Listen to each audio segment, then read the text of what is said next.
Hey guys, Shadows here. Today, Gears of War 4's official release date has been announced, as well as the official cover art released as well.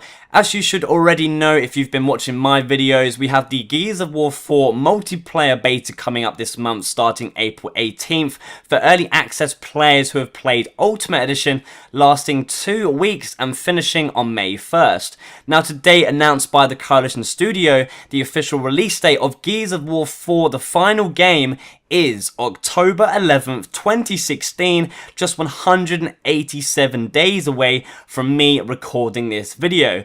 As well, like I mentioned, the official cover art has been released for Gears of War 4 as well, which you can see on screen right now. It shows our 3 new hero characters, being JD Phoenix in the center, holding the Lancer assault rifle, Kate Diaz on the left with the Nasher shotgun, and Delmont Walker on the right hand side equipping the brand new weapon known as the Buzzsaw.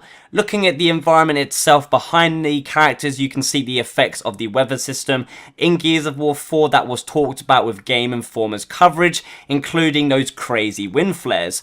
But most importantly, if you have a closer look on the left hand side, you might be able to spot a statue cameo above Kate, being none other than Marcus Phoenix himself, just like the actual real life statue released with the Gears of War 3 Epic Edition. I do really hope, fingers crossed, that Marcus Phoenix is still alive in Gears of War 4 and makes an appearance in the campaign. Rod Ferguson also spoke to Entertainment Weekly discussing the original plans the Coalition Studio talked about when thinking about what direction they want to take the Gears of War franchise in, especially with their brand new first new Gears of War game.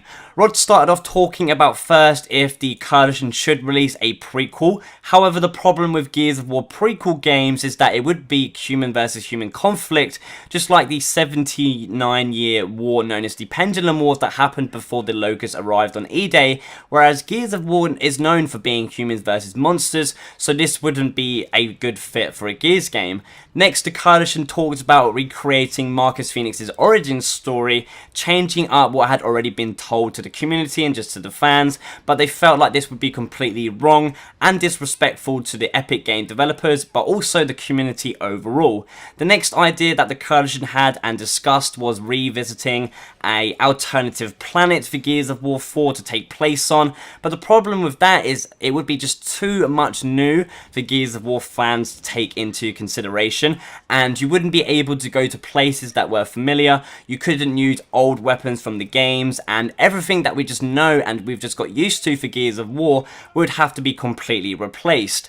But finally, the Coalition Studio came to a final decision of taking the Gears of War franchise 25 years into the future after Gears of War 3, still set on the planet Sierra Gears of War has always happened on, with JD Phoenix being Marcus Phoenix's son, and I personally think this is the perfect way to continue the Gears franchise story going forward.